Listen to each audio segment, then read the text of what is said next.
good evening, first of all, everyone. I hope everyone can hear my voice also, all the participants and the speaker. And I'm happy to welcome our speaker, first of all, and our listeners. I hope you're all doing well at this tough time. And as a majority, also, we have moved our lives to online lives.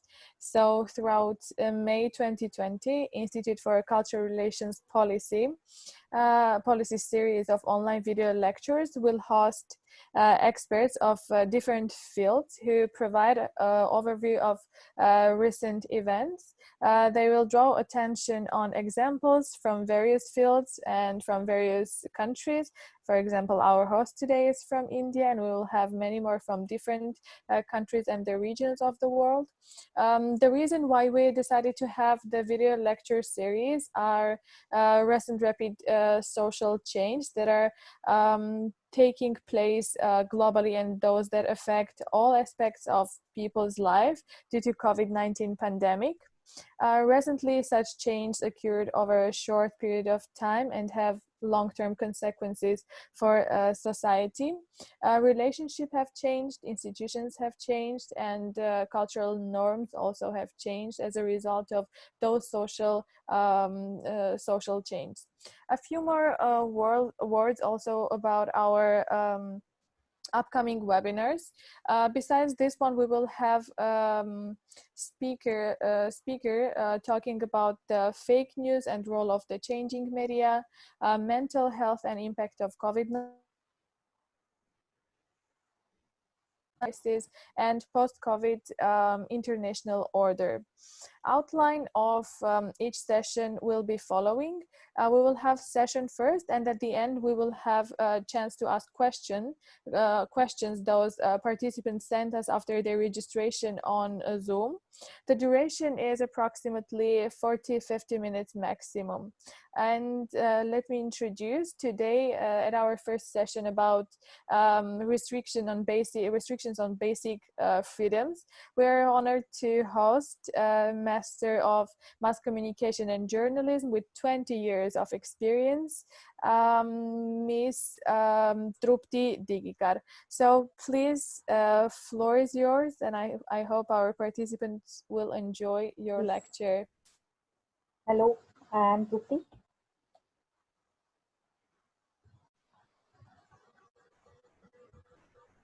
I can see only Miss Anna only. Our participants are I see them, they're listening to us, so you can start. I think they're also listening to us. You can write in the chat if you have some problems. Okay. How many participants we have right now?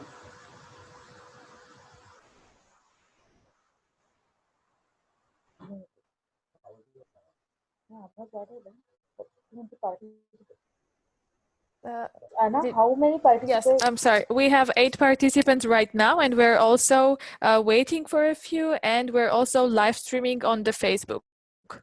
Okay. I can't see the all 8 right now. But that's not a problem. I think we can start. Yes. Thank you. Shall I start or yes. Yes. Okay. Shall I start my topic? Yes. Okay. Hello friends.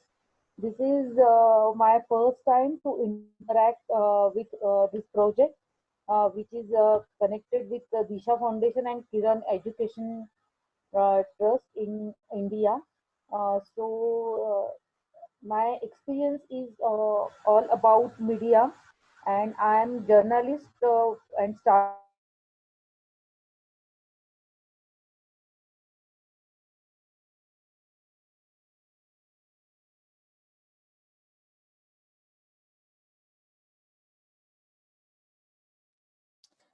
Ms. Trupti, your microphone. Yeah. Yes. Can you listen me? Yes, now I can hear you. Yeah. So myself, Trupti Digikar,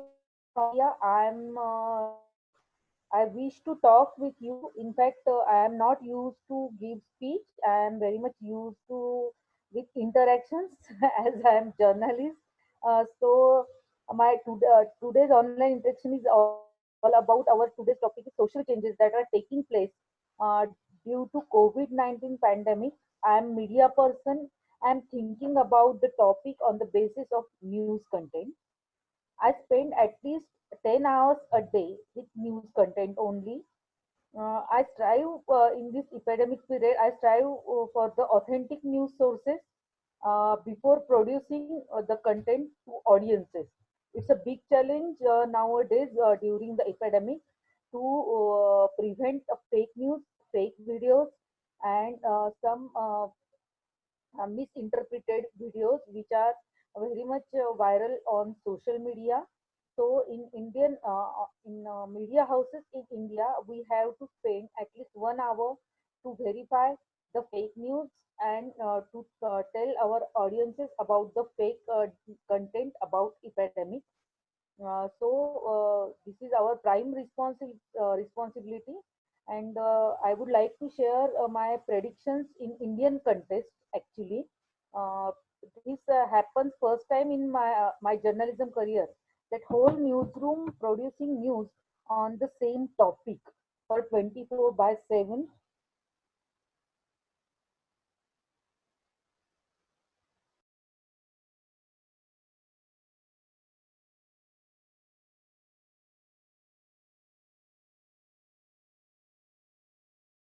uh, other content packages about the pandemic.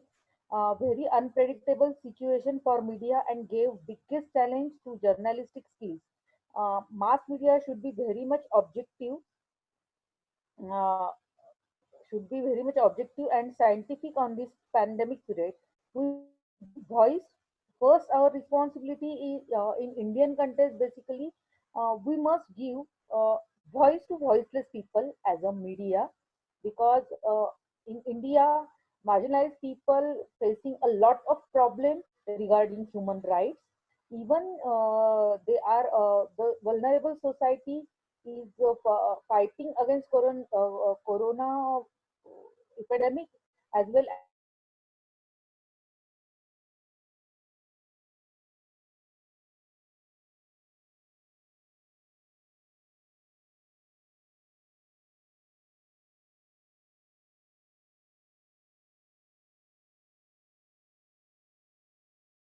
epidemic, because some narratives are very wrongly presented by some social media trolls and some politically inspired groups. As a media, it's the biggest challenge for us to make scrutiny of the right and accurate content. In India, there are many incidents happening and happened which are related to human rights violation. I would like to pull your attention towards a laborer, migrated people, refugees, homeless people in India. Government of India announced nationwide lockdown on 24th March. I repeat, Government of India announced a nationwide lockdown on 24th March.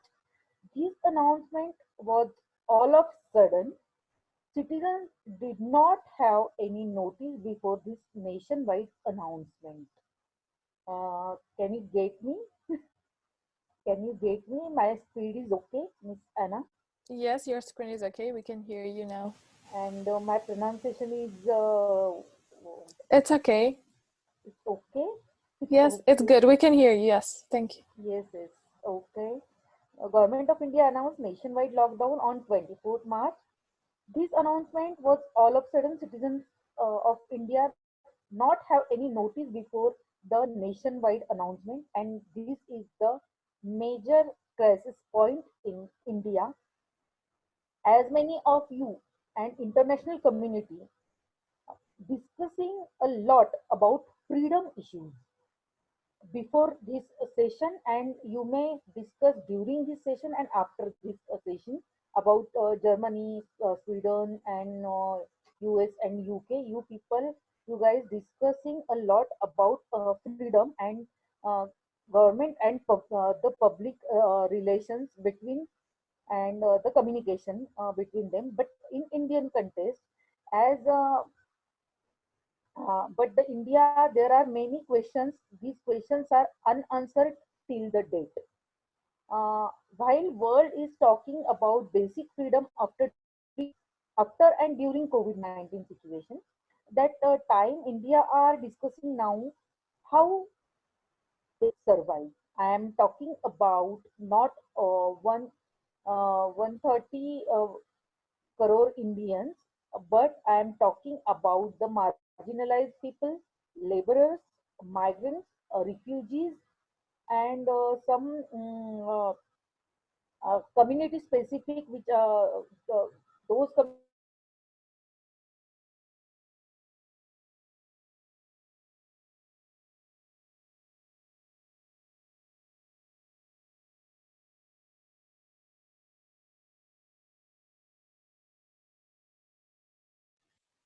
Mr. P, your connection is got lost. Could you please turn on your microphone again? No, I cannot hear you. No.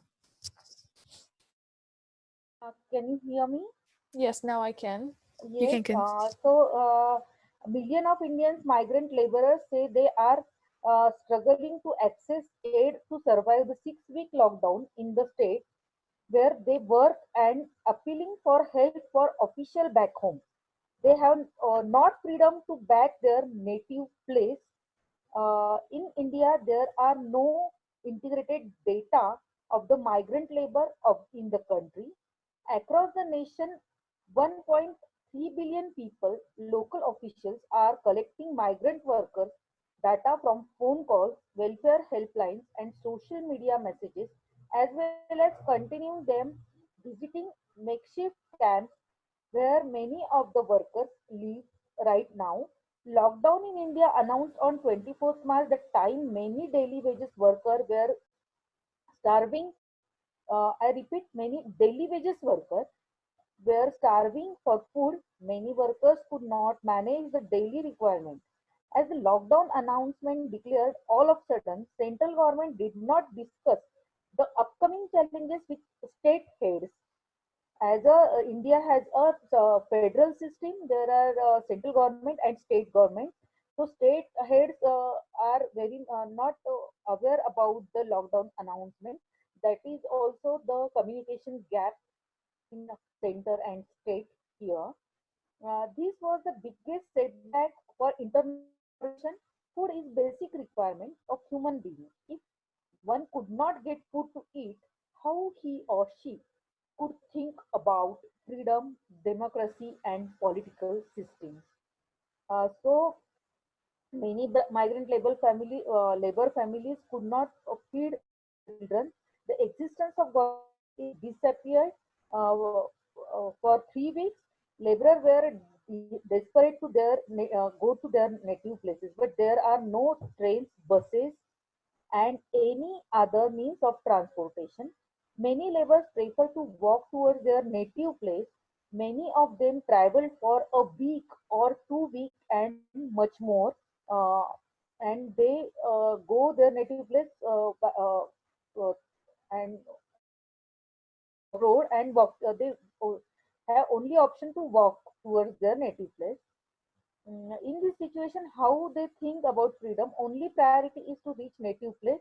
This situation change cause trains are arranged before 2 days. That is 12th May.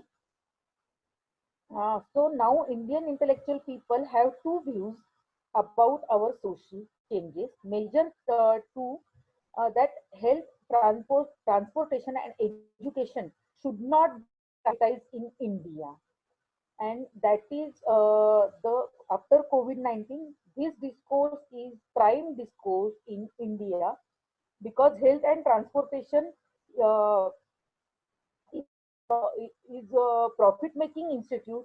The in future we can't resist the situations like COVID-19 or some other situation like this. So this is the biggest urge of the nation, the India. We should be driven. the health, transportation, and education should be driven by state only. The players may be private, but it should not be profit making business. Can uh, give human rights to our people, laborers, and marginalized people of all kind of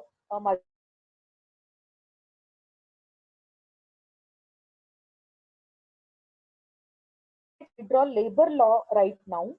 Why? Because we are neo capitalism era, and our first requirement to boost our industries and our production. So many state government withdraw their labor law, and India needs to boost demand. So the working hours increase to 8 hours from 8 hours to 12 hours. Human rights are violated not only for blue collar but also for white collared employees, professionals. For example, doctors, police, health workers, etc.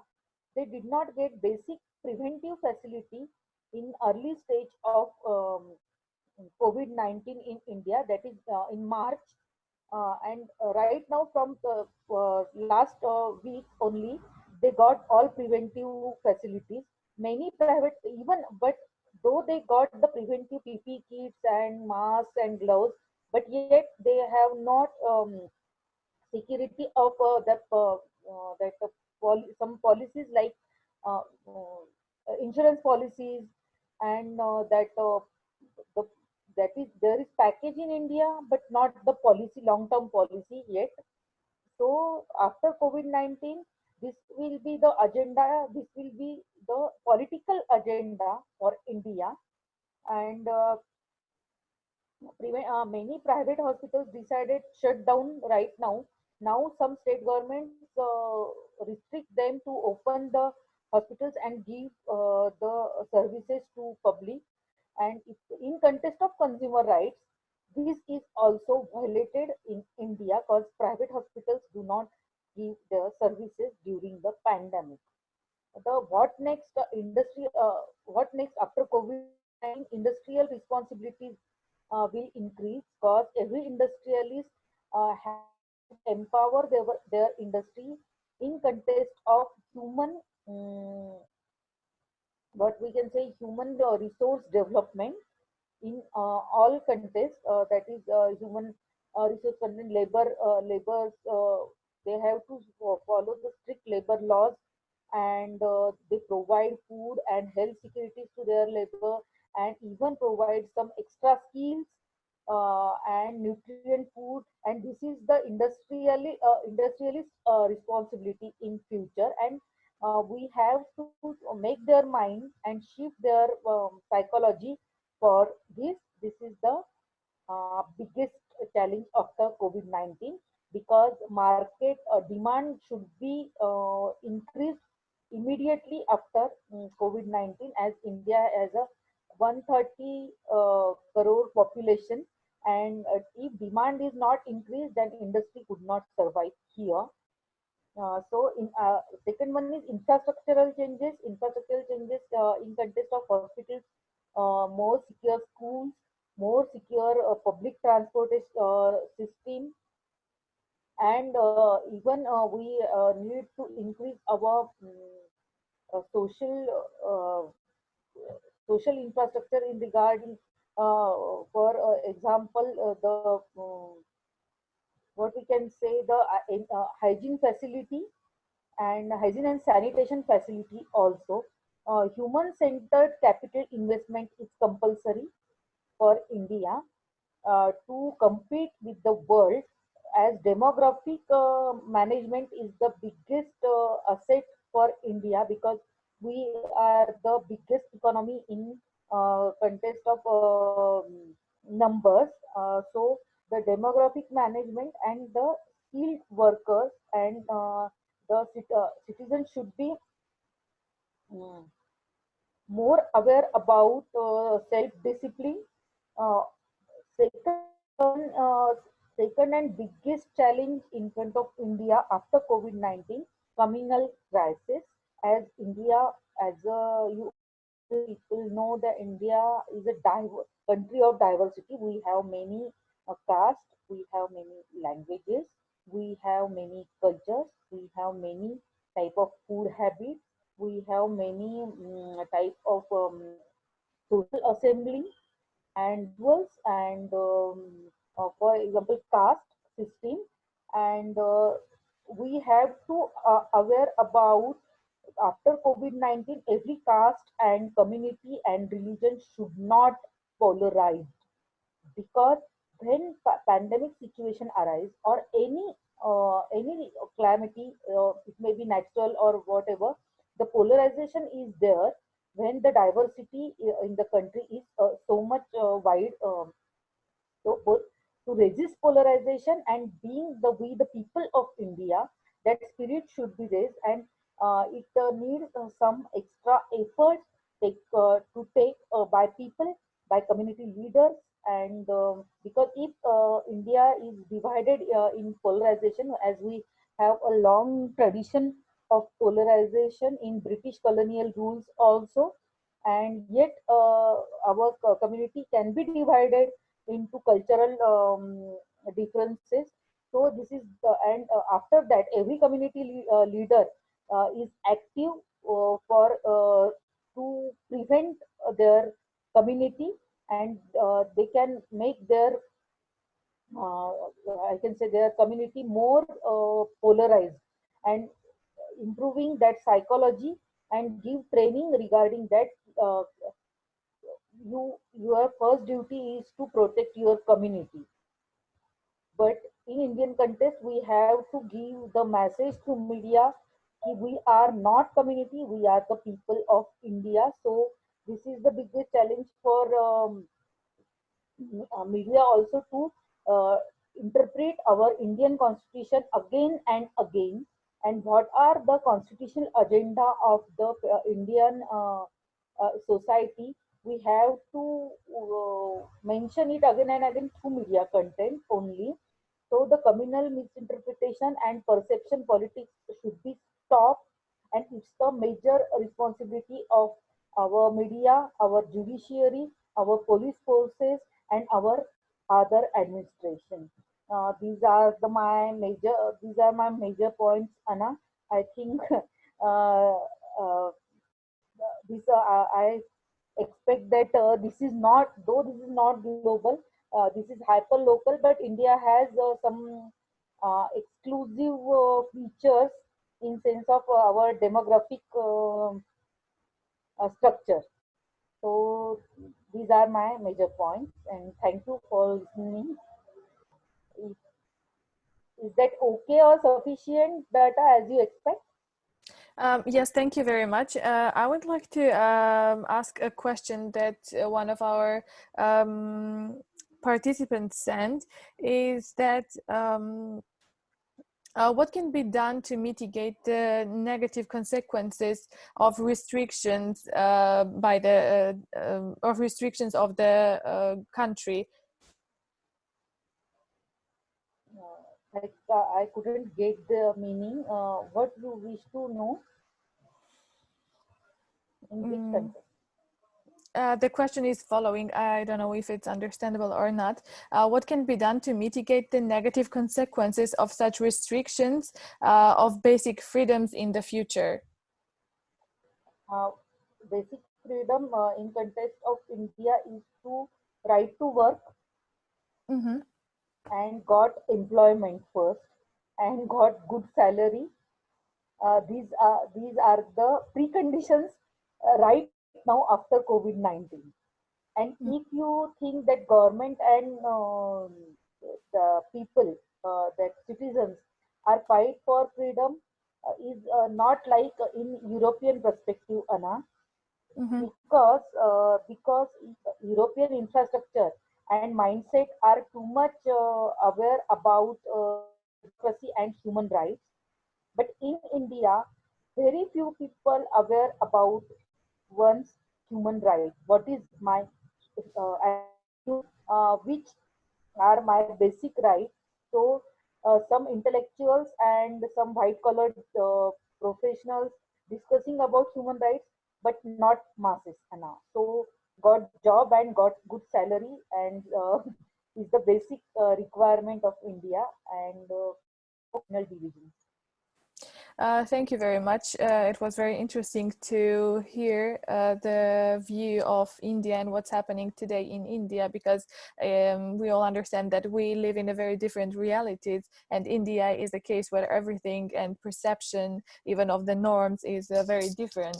Thank you very much for being today to leading our session today.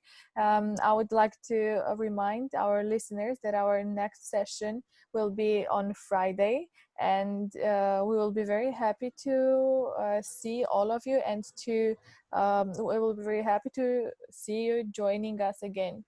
Thank you for today. We prepared this much. Thank you again, Ms. Trupti, to joining us. Okay, thank you. Thank you. Goodbye.